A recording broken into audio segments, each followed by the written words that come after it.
Recent market के उतार चढ़ाव के बाद मेरे पास बहुत लोग आते हैं और एक ही चीज पूछते हैं, कुणाल भाई ऐसा कोई इन्वेस्टमेंट बताओ जो बिना रिस्क का हो। तो आज मैं आपको वो बताने जा रहा हूँ। ऐसा एक इन्वेस्टमेंट जहां पे कोई रिस्क नहीं है, जीरो रिस्क, फिर भी आपको वो 6-7% सालाना दे के जाएगा। उससे भी ज्यादा बड़ा बेनिफिट, वो आपको इक्विटी टैक्सेशन का बेनिफिट भी देगा। ये इन्वेस्टमेंट का नाम है आर्बिट्रेज फंड्स। आर्बिट्रेज फंड्स क्या होते हैं, एक एग्जांपल से समझते हैं। हम सबको पता है कि हिमाचल में एप्पल्स बहुत अच्छे होते हैं और सस्ते मिलते हैं।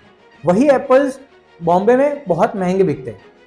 अगर हमें उससे पैसा बनाना है तो हम क्या करेंगे, हिमाचल में जहाँ पे सस्ता एप्पल मिल रहा है वहाँ से हम बाय करेंगे, और मुंबई जहाँ पे महंगा बिक रहा है वहाँ बेचेंगे, और उसके दोनों मार्केट के प्राइस डिफरेंस की वजह से हम पैसा कमाएंगे। इसी तरीके से आर्बिट्रेज फंड्स आपके इन्वेस्टमेंट को दो डिफरेंट मार्केट के प्राइस डिफरेंस के कारण रिस्क फ्री रिटर्न बना के देता है।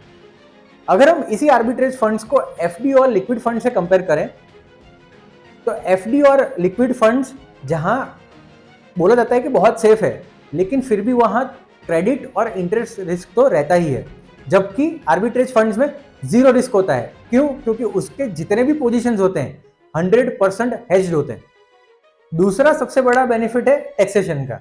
एफडी और लिक्विड फंड्स जहां आपको टैक्स स्लैब पे टैक्स करते हैं, जैसे कि 20, 25, 30%, आर्बिट्रेज फंड्स आपको इक्विटी टैक्सेशन का फायदा देता है। अगर आप आर्बिट्रेज फंड्स लॉन्ग टर्म के लिए होल्ड करते हैं, जैसे कि 1 साल या उससे ज्यादा, तो आपको 1.25 लाख का जो टैक्स एग्जम्पशन है वो भी मिलेगा। साथ ही साथ उसके ऊपर 12.5% का ही टैक्स लगेगा, which is marginally low compare to 20 and 30%। तीसरा जो बेनिफिट है वो है लिक्विडिटी।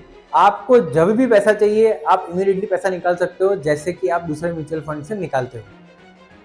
अगर आपको आर्बिट्रेज फंड्स के बारे में और डिटेल में जानना है तो आपके क्वेश्चंस मुझे कमेंट बॉक्स में पूछिए।